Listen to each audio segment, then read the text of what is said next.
चलिए बच्चों, अब हमारा नेक्स्ट टॉपिक है मॉलिक्यूलर ऑर्बिटल थ्योरी MOT, जिसको हुंड और मुलिकन ने प्रपोज किया था। तो next is the molecular orbital theory. Molecular orbital theory जिसको मुलिकन और हुंड ने प्रपोज किया था। मॉलिक्यूलर ऑर्बिटल थ्योरी के अकॉर्डिंग अगर हम इसको VBT से भी कंपेयर करें तो मॉलिक्यूलर ऑर्बिटल थ्योरी के कुछ साइलेंट फीचर्स हैं। इसके according not only the valence shell electrons but the inner shell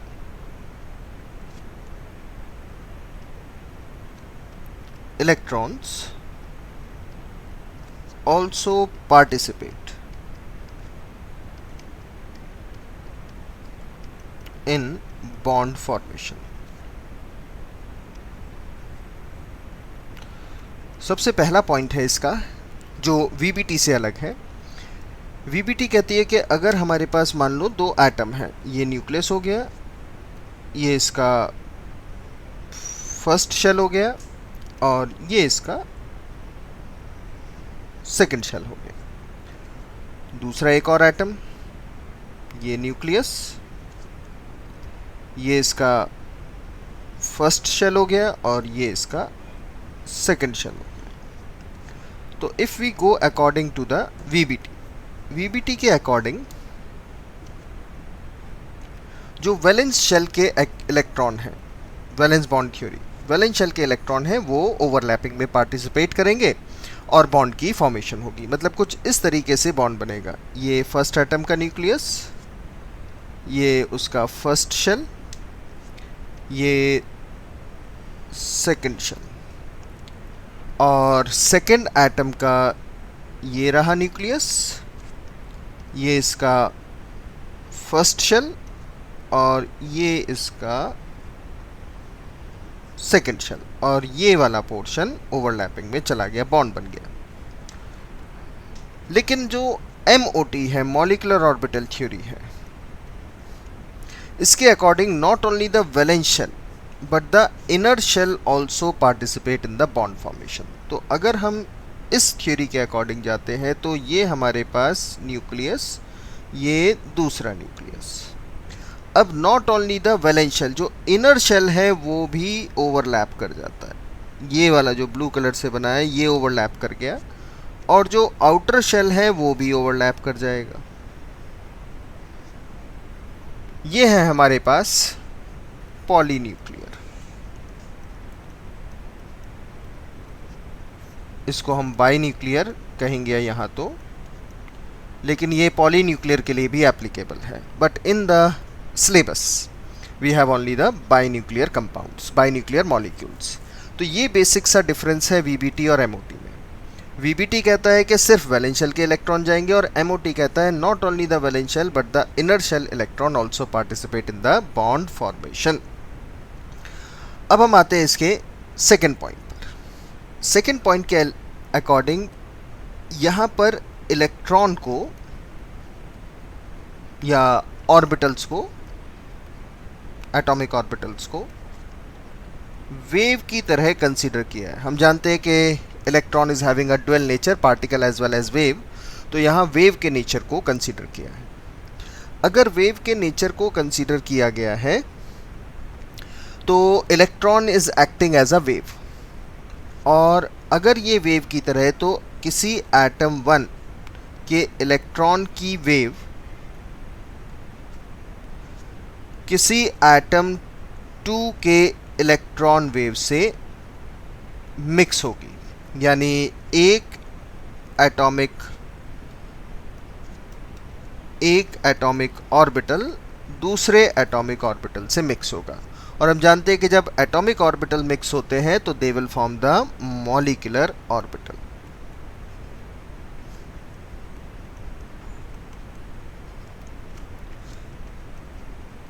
molecular orbital बनाते हैं। तो यहाँ जैसा इलेक्ट्रॉन को वेव की तरह कंसिडर किया है, तो जब हम एटम और एटम को मिलाएंगे या इलेक्ट्रॉन और इलेक्ट्रॉन या ऑर्बिटल और ऑर्बिटल को मिलाएंगे, तो बेसिकली इस थियरी के अकॉर्डिंग हम दो वेव्स को मिलाएंगे। दो वेव को हम यहाँ मिलाते हैं और दो एटॉमिक ऑर्बिटल या दो वेव मिलकर एक मॉलिक्यूलर ऑर्बिटल बनाएंगे। तो इलेक्ट्रॉन जो एटॉमिक ऑर्बिटल में रिसाइड करते थे बिफोर बॉन्डिंग, अब वो निकलकर मॉलिक्यूलर ऑर्बिटल में इलेक्ट्रॉन्स रहने लगेंगे। तो इस थियरी के अकॉर्डिंग पहले एटॉमिक ऑर्बिटल मिक्स होते हैं, मिलते हैं आपस में एज अ वेव और नए ऑर्बिटल बनाते हैं जिनको मॉलिक्यूलर ऑर्बिटल कहा जाता है। प्रिसाइजली आगे भी बढ़ेंगे और उन मॉलिक्यूलर ऑर्बिटल्स में इलेक्ट्रॉन रिसाइड करते हैं। अब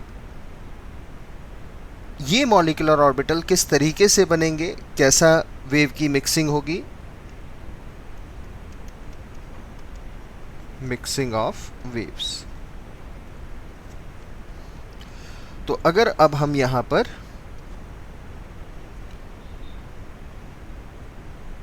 ये रही हमारे पास एक इलेक्ट्रॉन की वेव इस तरीके से, और मीन पोजीशन से इस डिस्टेंस को हम साई बोलते हैं, ए एटम के लिए ये मान लेते हैं। ये अब मिक्स हो गई किसी दूसरे एटम की इलेक्ट्रॉन वेव से। ये रहा हमारे पास दूसरे एटम की इलेक्ट्रॉन वेव।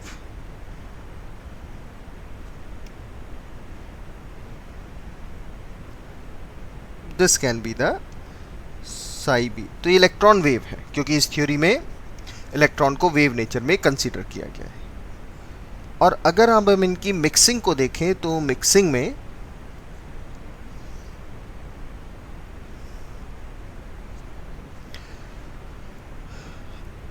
जो वेव्स हैं वो सेम फेज में मिक्स हो रहे हैं, सेम ओवरलैपिंग हो रही है। मतलब पॉजिटिव कोऑर्डिनेट से मिक्स हो रहा है, ये पॉजिटिव कोऑर्डिनेट और ये भी पॉजिटिव कोऑर्डिनेट, और पॉजिटिव कोऑर्डिनेट से मिक्स होगा तो ये हमारे पास कुछ इस टाइप की वेव बन जाएगी, इस टाइप की वेव बनेगी। और this value is the algebraic sum of psi A plus psi B. ये सेम फेज हो गया, सेम फेज में ओवरलैपिंग हुई है। लेकिन कोई नेसेसरी नहीं है कि सेम फेज में ही हो, अपोजिट फेज में भी हो सकती है। तो हम इसको यहाँ लिख सकते हैं कि एटॉमिक ऑर्बिटल 1 किसी एटॉमिक ऑर्बिटल 2 से सेम फेज में कंबाइन हो गया और बने अब हमारे पास मॉलिक्यूलर ऑर्बिटल सेम फेज में, राइट। ये mixing of waves opposite phase में भी हो सकती है, ये mixing of waves opposite phase में भी हो सकती है। जैसे अभी हमने फिर से एक इलेक्ट्रॉन की वेव को लिया ऐसे,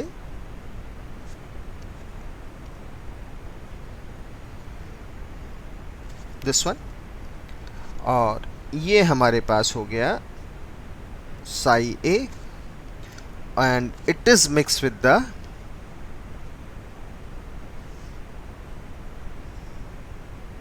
अनदर इलेक्ट्रॉन वेव, दूसरे इलेक्ट्रॉन वेव से अब ये मिक्स हो गया और ये electron wave could be of this type, this is psi B. अब यहां अगर हम रिजल्टेंट देखें तो हमें रिजल्टेंट ऐसा कुछ मिलना चाहिए। ये small value positive coordinate negative coordinate से मिल गया और ये हो गया हमारे पास mixing in the opposite phase, opposite phase में ओवरलैपिंग या मिक्सिंग हो गई। अब इस वैल्यू को अगर हम देखें तो this is psi A minus psi B. Actual तो psi A difference psi B आना चाहिए। If psi A is equal to psi B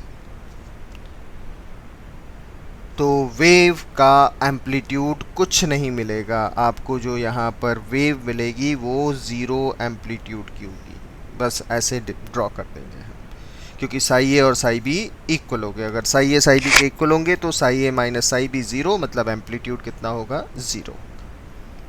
तो इलेक्ट्रॉन यहाँ पर इन फेज भी या एटॉमिक ऑर्बिटल इन फेज भी कंबाइन हो सकते हैं और आउट फेज भी कंबाइन हो सकते हैं। इन फेज जब वो कंबाइन होते हैं तो कंस्ट्रक्टिव इंटरफेरेंस होता है, और जब आउट फेज होता है तो डिस्ट्रक्टिव इंटरफेरेंस होता है। इंटरफेरेंस क्या है? We all know interference is the mixing of waves. Mixing of waves को हम इंटरफेरेंस कहते हैं। तो जब ये इंटरफेरेंस या मिक्सिंग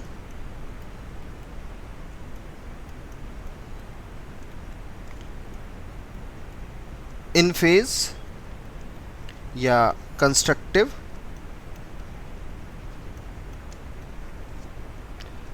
या फिर दूसरी हो सकती है आउट फेज, या जिसको हम अपोजिट बोलते हैं, और destructive. Constructive and the destructive interference. और नेचुरली जब भी एटॉमिक ऑर्बिटल मिक्स होंगे तो मॉलिक्यूलर ऑर्बिटल की फॉर्मेशन होगी। वो इन फेज से भी बन सकते हैं, आउट फेज से भी बन सकते हैं। अब उनको हम कहेंगे क्या, कैसे होंगे, क्या होगा, that we are going to discuss now. Next page पर आते हैं। अब हम बात करते हैं बेटा इन फेज जब वेव मिलती है, जिसको हम कंस्ट्रक्शन बोलते हैं, कंस्ट्रक्टिव इंटरफेरेंस बोलते हैं, तब हमारे पास जो मॉलिक्यूलर ऑर्बिटल बनते हैं उनको हम बोलते हैं बॉन्डिंग मॉलिक्यूलर ऑर्बिटल। तो इन फेज से हमें मिलते हैं bonding molecular orbital, simple BMO। और जब ये आउट फेज कंबाइन होते हैं तब मिलते हैं एंटी बॉन्डिंग। मीनिंग क्या होगा अभी डिस्कस करते हैं। Anti bonding molecular orbital, that is ABMO। Bonding and anti bonding molecular orbital, इसमें क्या फ़र्क है, एनर्जी कैसे लेनी है, ये सब अभी डिस्कस करेंगे। लेकिन उससे पहले हम बात करते हैं linear combination of atomic orbital की। लीनियर कॉम्बिनेशन, तो वेव फंक्शन जो हमें मॉलिक्यूलर ऑर्बिटल का बना या जो मिला, वो linear combination of atomic orbital से मिलता है। जैसा अभी हमने बताया कि atomic orbital 1 plus atomic orbital 2, अगर ये इन फेज मिले, कंस्ट्रक्टिव हुआ, तो मॉलिक्यूलर ऑर्बिटल बनेंगे और जिसको हम बोलेंगे bonding molecular orbital. Atomic orbital 1 और एटॉमिक ऑर्बिटल 2 आउट फेज मिले, अपोजिट फेज से मिले, डिस्ट्रक्टिव से मिले, तो बनेंगे ABMO, anti bonding molecular orbital. तो हम यहां लिख सकते हैं दैट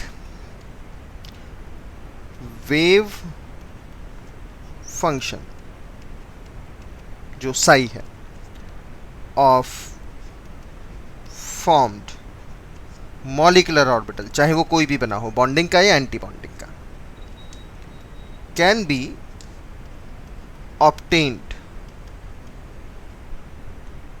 by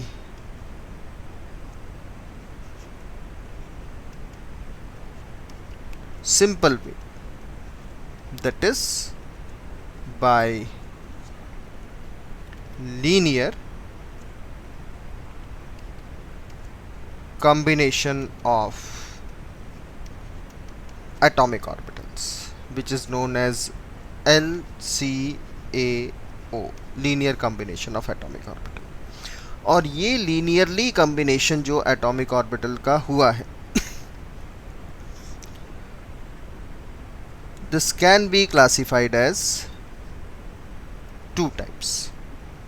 एक होता है हमारे पास जिसको हम बोलते हैं एक्सियल कॉम्बिनेशन, और दूसरा होगा साइडवेज कॉम्बिनेशन, जैसा हमने पहले डिस्कस किया सिग्मा बॉन्ड और पाई बॉन्ड को लेकर। तो एक्सियल कॉम्बिनेशन में हम S S को मिला सकते हैं, SP को मिला सकते हैं और PZ को PZ से मिला सकते हैं. Earlier we have discussed. PX को PX से मिला सकते हैं और PY को PY से मिला सकते हैं. ये साइडवेज है. D को P से मिला सकते हैं और D ऑर्बिटल को D ऑर्बिटल से मिला सकते हैं. तो एक्सियल कॉम्बिनेशन हमारे पास SS, SP और PZ का है और साइडवेज कॉम्बिनेशन PX का PX से या PY का PY से, D का P से या D का D से साइडवेज कॉम्बिनेशन है. लेकिन चाहे एक्सियल कॉम्बिनेशन हो या साइडवेज कॉम्बिनेशन हो, कॉम्बिनेशन दो तरह का होगा. एक्सियल में दो कॉम्बिनेशन होंगे, एक होगा इन फेज और एक होगा आउट फेज. इसमें भी दो होंगे, इन फेज और आउट फेज. तो जब हमारे एटॉमिक ऑर्बिटल एक्सियल से आएंगे तो दो तरह से आ सकते हैं.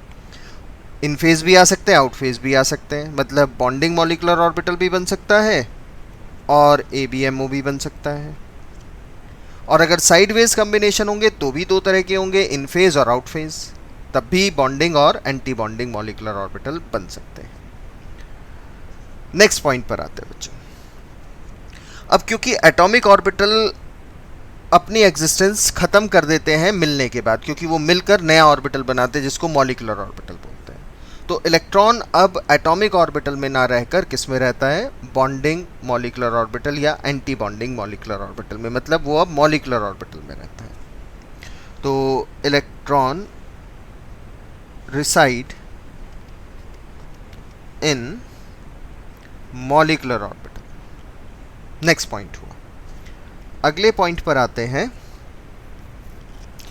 तो number of formed molecular orbital is equal to the number of combining atomic orbital. जितने एटॉमिक ऑर्बिटल कंबाइन हो रहे हैं उतने ही मॉलिक्यूलर ऑर्बिटल बनेंगे. जितने एटॉमिक ऑर्बिटल कंबाइन हैं उतने ही मॉलिक्यूलर ऑर्बिटल बनेंगे. अब अगर हम एक्सियल ओवरलैपिंग में आते हैं, axial combination, if you talk about the axial combination, तो एक्सियल कॉम्बिनेशन जैसा अभी हम डिस्कस कर चुके हैं आप लोगों से कि वो SS का कॉम्बिनेशन होगा. तो अगर हमने S और S का कॉम्बिनेशन लिया तो ये कॉम्बिनेशन दो तरह के होगा, एक इन फेज एक आउट फेज. तो मान लेते हैं ये हमारे पास S ऑर्बिटल, ये रहा न्यूक्लियस और ये रहे उसके पॉजिटिव कोऑर्डिनेट. ये एक एटॉमिक ऑर्बिटल, ये दूसरा एटॉमिक ऑर्बिटल, इसके भी पॉजिटिव कोऑर्डिनेट. मतलब positive will overlap with the positive. तो हम यहाँ लिख सकते हैं ये इन फेज है या सेम फेज ओवरलैपिंग है. और जब ये ओवरलैपिंग होगी तो नया ऑर्बिटल बनेगा. ऐसा होगा जिसमें यहाँ ये न्यूक्लियस है, यहाँ ये न्यूक्लियस है और ये रहे इसके पॉजिटिव कोऑर्डिनेट जो एक साथ आ गए, पॉजिटिव कोऑर्डिनेट. और क्योंकि S और S की ओवरलैपिंग है तो सिग्मा बॉन्ड बनेगा और इसको हम बोलते हैं सिग्मा S. अब अगर ये 1S और 1S के कॉम्बिनेशन से आया है तो हम इसको सिग्मा 1S बोल देंगे. अगर ये 2S और 2S के कॉम्बिनेशन से आया तो हम इसको सिग्मा 2S बोल देंगे. अगर ये 3S और 3S के कॉम्बिनेशन से आया तो हम इसको सिग्मा 3S बोल देंगे. Like this one.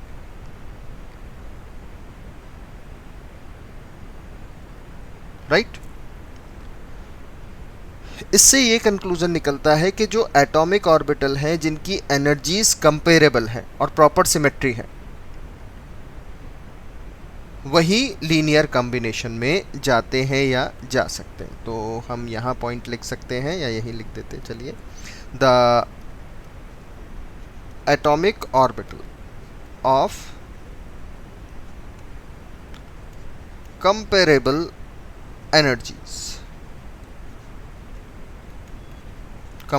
energies and proper symmetry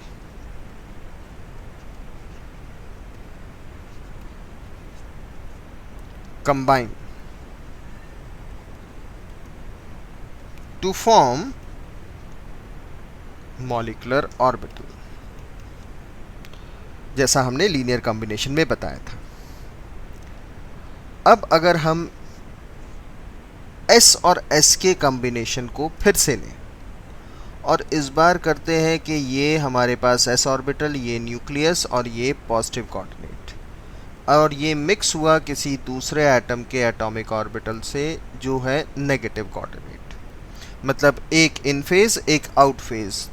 तो पहले वाला था इन फेज, अब हो गया हमारे पास आउट फेज, एक पॉजिटिव कोऑर्डिनेट और एक नेगेटिव कोऑर्डिनेट। तो अब मॉलिक्यूलर ऑर्बिटल कुछ ऐसा बनता है, ये न्यूक्लियस है, ये न्यूक्लियस है, ये पॉजिटिव कोऑर्डिनेट, ये नेगेटिव कोऑर्डिनेट, और इसको हम एंटी बॉन्डिंग बोलते हैं, ABMO, anti bonding molecular orbital, and it is represented by sigma star s। Sigma इसलिए क्योंकि बॉन्ड सिग्मा बनेगा, s ऑर्बिटल के कॉम्बिनेशन से हुआ है। अब यहाँ पर भी सेम है, अगर 1s के कॉम्बिनेशन से बना है तो सिग्मा स्टार 1s बोल देंगे इसको।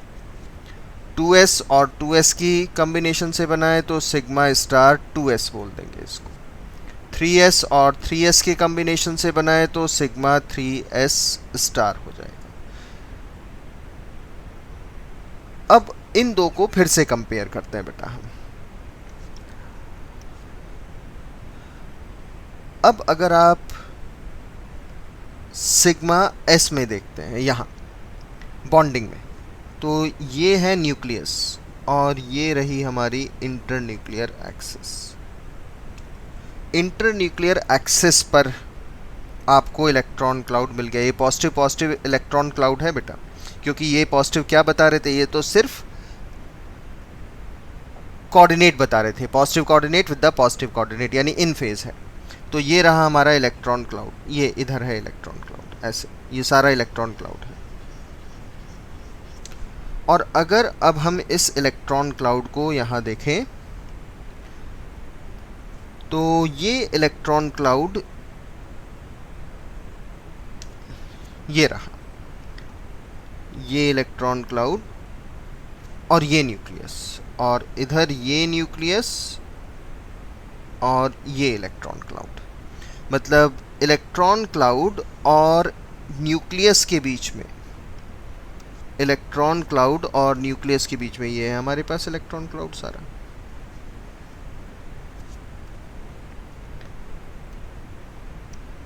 अट्रैक्शन आएगा तो यहां अट्रैक्शन है, इधर भी अट्रैक्शन होगा। लेकिन साथ ही साथ अगर हम यहाँ पर विजुलाइज करें तो इस न्यूक्लियस और इस न्यूक्लियस में रिपल्शन भी होंगे। जो रिपल्शन भी है अट्रैक्शन भी है, अट्रैक्शन डोमिनेंट है तभी बॉन्ड बनेगा आसानी से।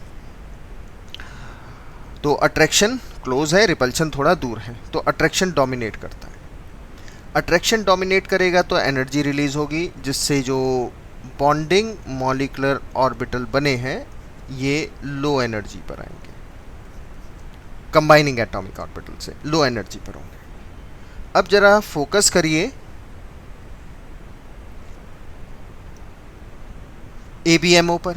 ABMO में ये वो रीजन है जहां पर आपको इलेक्ट्रॉन क्लाउड नहीं मिला। This is the region where you are not finding the any electron cloud. और ये रहा न्यूक्लियस, ये रहा न्यूक्लियस, दो न्यूक्लियस है। न्यूक्लियस के या इस जगह के लेफ्ट साइड में भी इलेक्ट्रॉन, राइट साइड में भी इलेक्ट्रॉन। पॉजिटिव नेगेटिव कोऑर्डिनेट बताते हैं, ध्यान रखिए, बार बार बोल रहे हैं।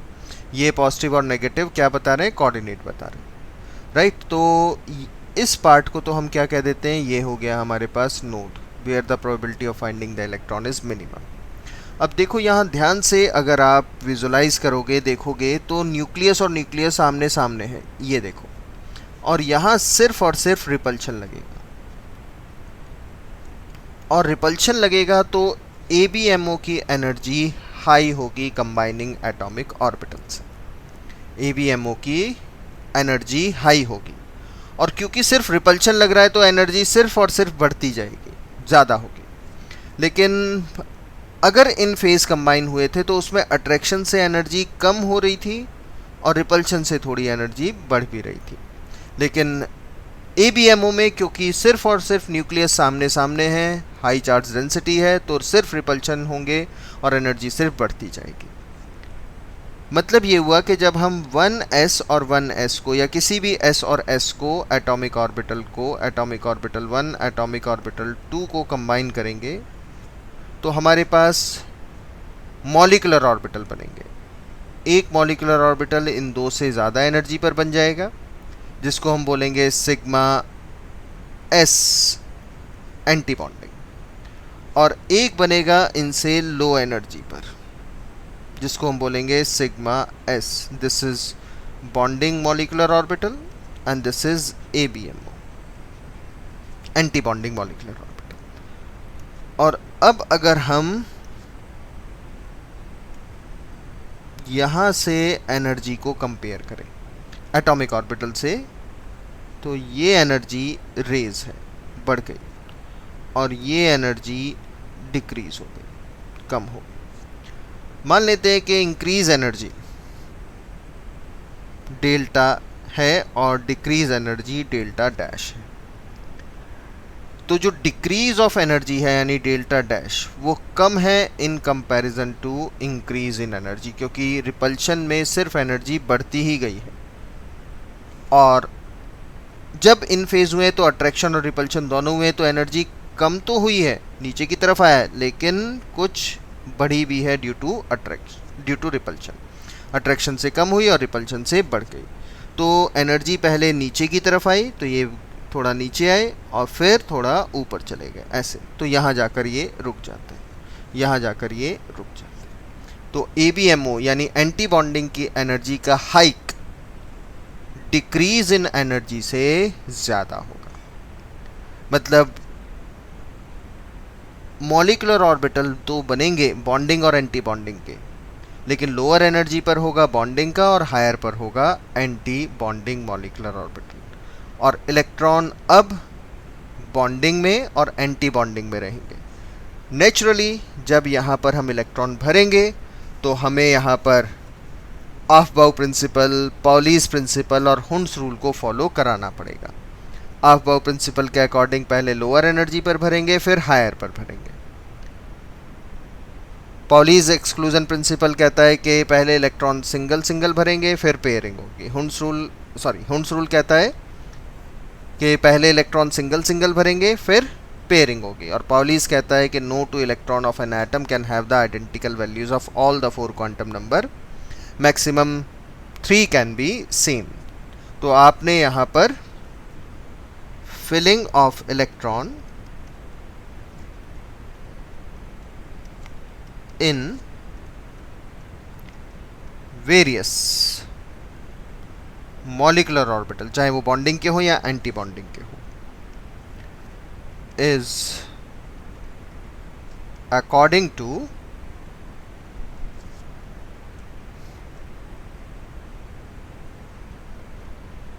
ऑफ-बाउ प्रिंसिपल,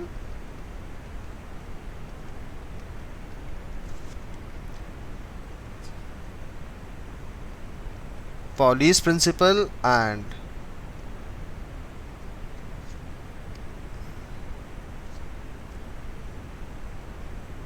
Hund's rule सभी को फॉलो करेंगे।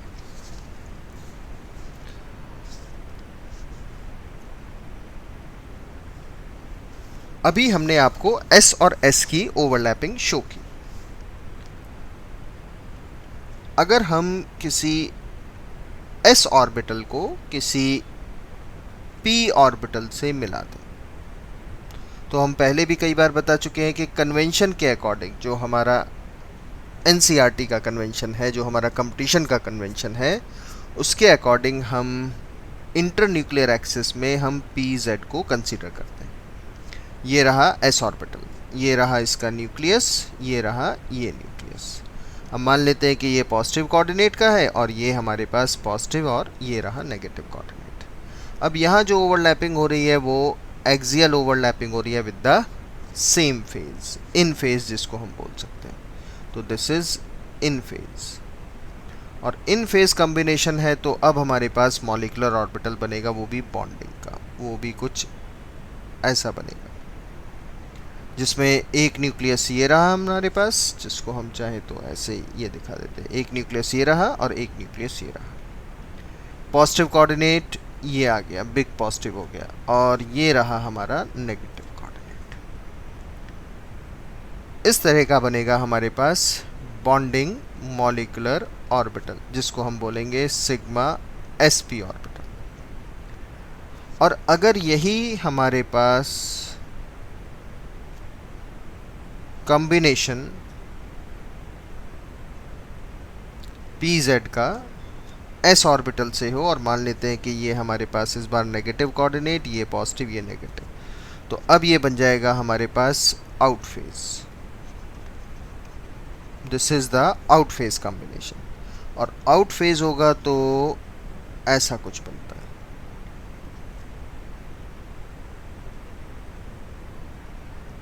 ये नेगेटिव कोऑर्डिनेट और ये रहा हमारा positive coordinate. And this is, क्योंकि एंड टू एंड ओवरलैपिंग है तो नाम तो हम इसको सिग्मा ही देंगे, और sp हो गया ये, लेकिन ये सिग्मा स्टार हो गया।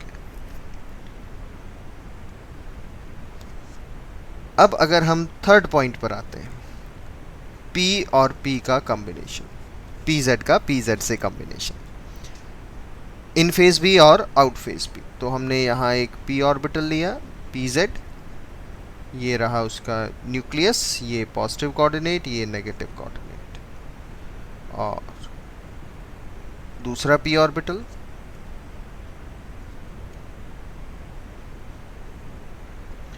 ये भी पॉजिटिव कोऑर्डिनेट ये नेगेटिव कोऑर्डिनेट। मान लेते हैं ये pz है और ये भी pz है, एक्सियल हो गया। तो इन फेज जा रहे हैं, सेम फेज जा रहे हैं, कंस्ट्रक्टिव होगा। तो ये कुछ ऐसे जैसे हम टॉफ़ी नहीं बनाते हैं, ऐसा कुछ बनेगा ऐसा। तो आपके पास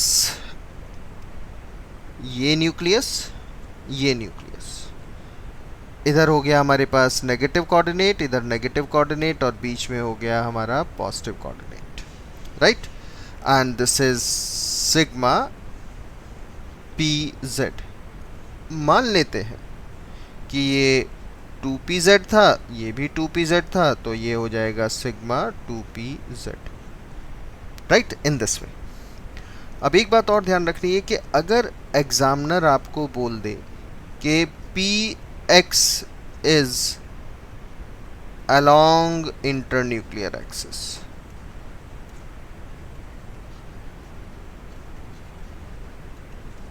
px is along internuclear axis, actually coordinate के लिए वर्ल्ड वाइड दो कन्वेंशन चलते हैं, एक ब्रिटिश कन्वेंशन है, एक अमेरिकन कन्वेंशन है। तो ब्रिटिश कन्वेंशन को हम फॉलो करते हैं, हमारी एनसीईआरटी फॉलो करती है, इसीलिए वो pz को इंटरन्यूक्लियर एक्सिस के अलॉन्ग मानती है। जो बुक्स अमेरिकन कन्वेंशन को फॉलो करते हैं, जिसमें हमारी एनसीईआरटी नहीं आती, वो px को अलॉन्ग द इंटरन्यूक्लियर एक्सिस मानते हैं।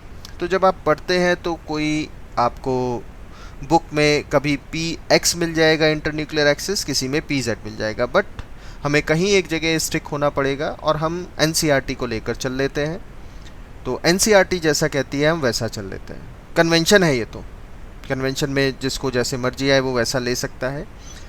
तो हम आपको बता रहे हैं कि दो कन्वेंशन है, तो आपको कुछ बुक्स में px भी मिल सकता है जो सिग्मा 2px बना रहा होगा, राइट। तो ये हमने किया बॉन्डिंग मॉलिक्यूलर ऑर्बिटल BMO। अब अगर हम एंटी बॉन्डिंग पर आते हैं तो एंटी बॉन्डिंग के लिए हमने इधर थोड़ा सा स्पेस चुरा लिया, राइट। तो फिर से हमारे पास होगा एक p ऑर्बिटल ऐसे, जिसमें एक ये पॉजिटिव कोऑर्डिनेट ये नेगेटिव कोऑर्डिनेट ये न्यूक्लियस, और ये दूसरे एटम का एटॉमिक ऑर्बिटल, ये नेगेटिव कोऑर्डिनेट ये पॉजिटिव कोऑर्डिनेट, और ये होगा हमारे पास इस बार आउट फेज यानी ABMO। और अब जो मॉलिक्यूलर ऑर्बिटल बनेगा वो कुछ ऐसा होगा। This is the nucleus, this is the nucleus. और ये हमारे पास हो गया नेगेटिव कोऑर्डिनेट, ये हो गया हमारे पास पॉजिटिव कोऑर्डिनेट, ये नेगेटिव कोऑर्डिनेट, ये positive coordinate. This is sigma star 2pz अगर 2p ऑर्बिटल है, and this you can see the region where the probability of finding the electron is 0। तो हम इसको क्या कह सकते हैं, हम इसको कह सकते हैं कि this is the nodal plane। ये नोड हो गया हमारे पास। ये हुआ हमारे पास anti bonding molecular orbital ABMO। तो हमने SS, SP और PP की ओवरलैपिंग देख ली बच्चों, SS, SP और PP की ओवरलैपिंग, लेकिन एक्सियल ओवरलैपिंग। अब अगर हम जाते हैं साइडवेज ओवरलैपिंग में, तो B type of overlapping is sideways combination.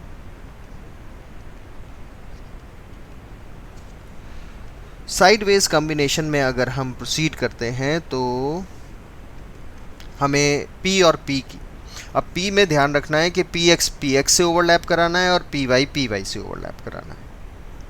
तो साइडवेज ओवरलैपिंग में अगर हम जाते हैं तो हम यूज़ करते हैं इस बार ये ऑर्बिटल,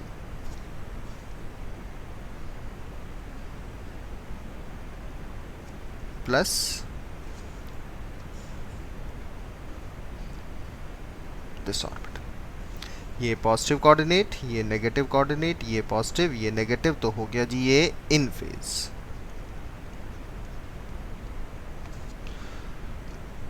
और अब जो ऑर्बिटल बनेंगे वो होंगे बॉन्डिंग मॉलिक्यूलर ऑर्बिटल, कुछ ऐसे बनते हैं।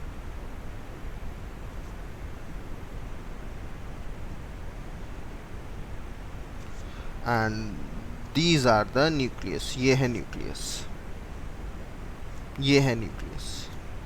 और पॉजिटिव कोऑर्डिनेट आपको ऊपर मिल गया और ये नेगेटिव कोऑर्डिनेट।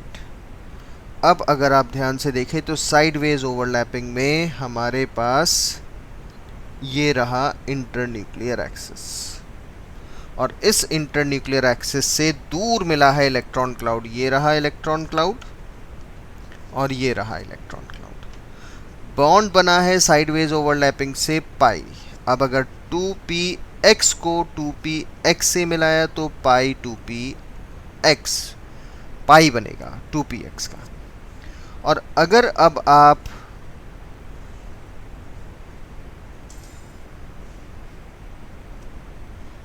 फिर से px को px से ले लें, लेकिन एक पॉजिटिव कोऑर्डिनेट और एक नेगेटिव कोऑर्डिनेट, एक नेगेटिव और एक पॉजिटिव मिला दें, तो ये हो गया हमारे पास आउट फेज। ये बन जाएगा बच्चों आउट फेज। अब जो बनेंगे वो कुछ ऐसे ऑर्बिटल बनेंगे। ये न्यूक्लियस हो गया, ये और ये हो गया। और अब अगर हम यहाँ पर देखें तो हमें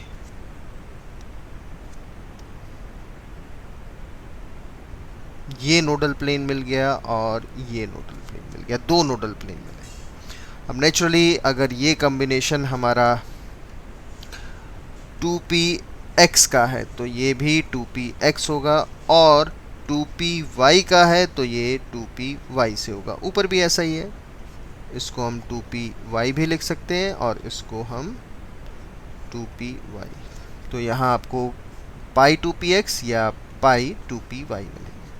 लेकिन यहाँ एंटी बॉन्डिंग है, आउट फेज है, दो नोडल प्लेन है, तो ये हो जाएगा पाई स्टार 2px और पाई स्टार 2py, जो भी ओवरलैप हुआ। एंटी बॉन्डिंग मॉलिक्यूलर ऑर्बिटल्स बन गए, साइडवेज कॉम्बिनेशन।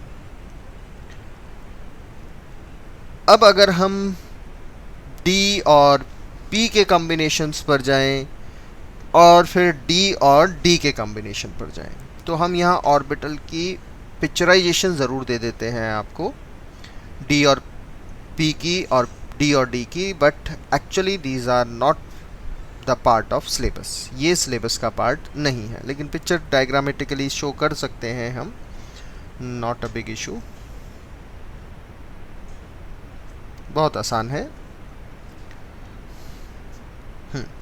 तो अब अगर हम मान लें कि हमने यहाँ एक d ऑर्बिटल लिया ऐसे, और एक लिया हमने यहाँ p ऑर्बिटल, और ये पॉजिटिव, ये नेगेटिव, ये पॉजिटिव, ये negative coordinate, and this is positive coordinate, this is negative, तो naturally this is in phase, ये मिलेगा आपको इन फेज।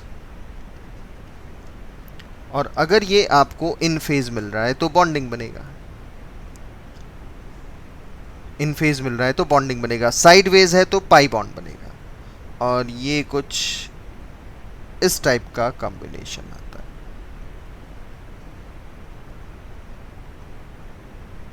इस टाइप का ऑर्बिटल बनता है। ये रहा आपके पास न्यूक्लियस जो ये था, और एक न्यूक्लियस ये वो आपको मिल गया है यहाँ पर। अब पॉजिटिव पॉजिटिव से ओवरलैप कर गया, ये नेगेटिव कोऑर्डिनेट, ये पॉजिटिव, और ये नेगेटिव और नेगेटिव से ओवरलैप कर गया। अब इसको हम कहेंगे पाई बॉन्ड, और दिस इज डी पी। और अगर आप इन्हीं डी ऑर्बिटल को, इसी डी ऑर्बिटल को फिर से किसी पी ऑर्बिटल के साथ ओवरलैप कराएं, लेकिन इस बार आउट फेज हो जाए, आउट फेज।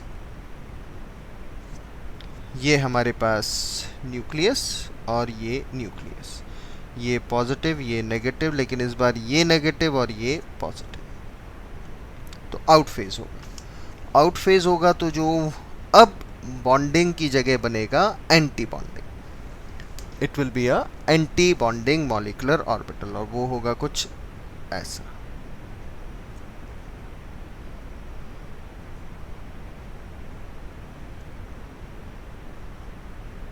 ये रहा nucleus,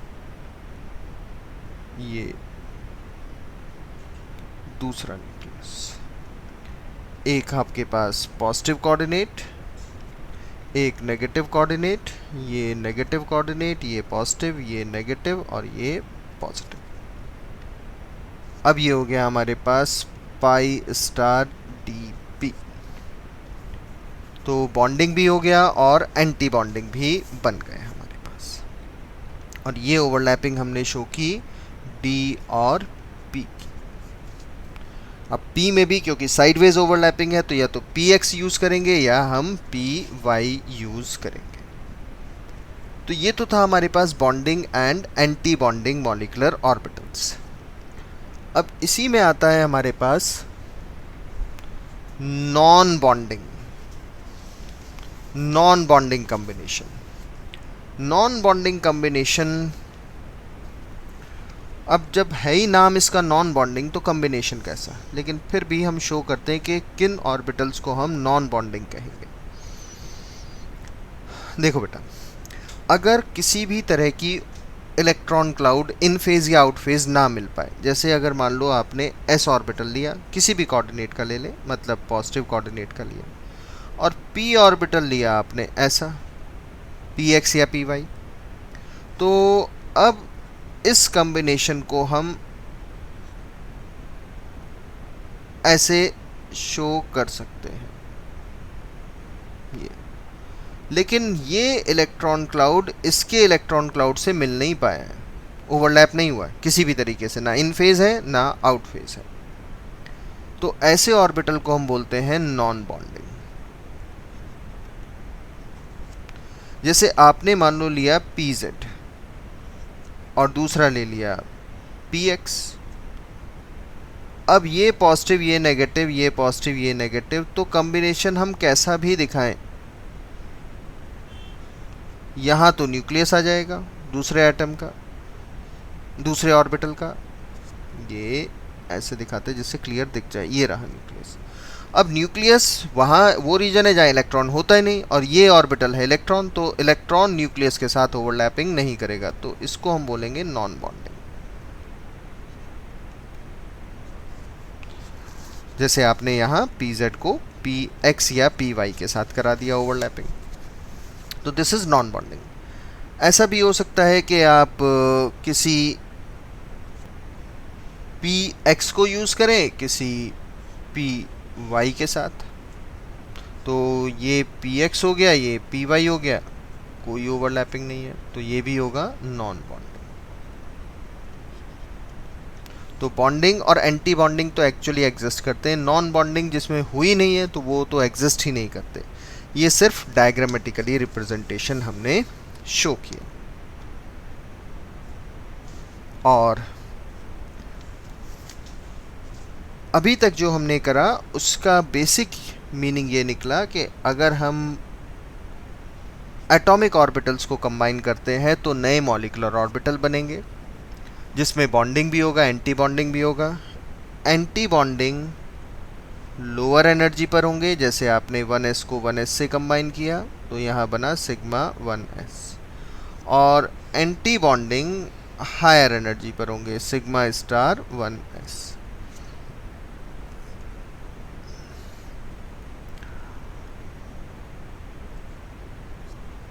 and these are at the slightly higher energy,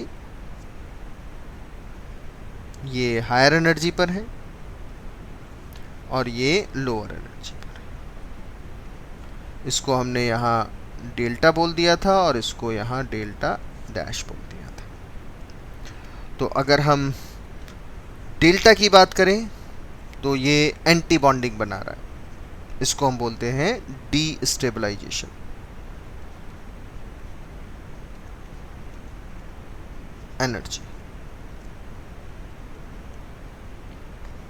energy बढ़ रही है और इसको हम बोल देते हैं स्टेबलाइजेशन एनर्जी। और डेल्टा डैश की वैल्यू डेल्टा से कम होती है, ये हम पहले भी बता चुके हैं आपको। तो बॉन्डिंग और एंटी बॉन्डिंग मॉलिक्यूलर ऑर्बिटल हमें मिल जाते हैं। बॉन्डिंग की एनर्जी कम है, एंटी बॉन्डिंग की एनर्जी ज़्यादा है। Electron cloud along the internuclear axis मिलता है बॉन्डिंग में, और एंटी बॉन्डिंग में away from the internuclear axis मिलता है। हमने आपको ये भी बताया कि इलेक्ट्रॉन जब भरे जाएंगे, फिल होंगे, तो ऑफ बाउ प्रिंसिपल को फॉलो करेंगे, मतलब पहले इलेक्ट्रॉन लोअर एनर्जी में फिल होंगे ये, और फिर हायर एनर्जी में जाएंगे, यानी पहले बॉन्डिंग मॉलिक्यूलर ऑर्बिटल में होंगे और फिर एंटी बॉन्डिंग मॉलिक्यूलर ऑर्बिटल में फिल होंगे। Now energy level diagram for the molecular orbital. अब हम इसको और आगे बढ़ाते हैं।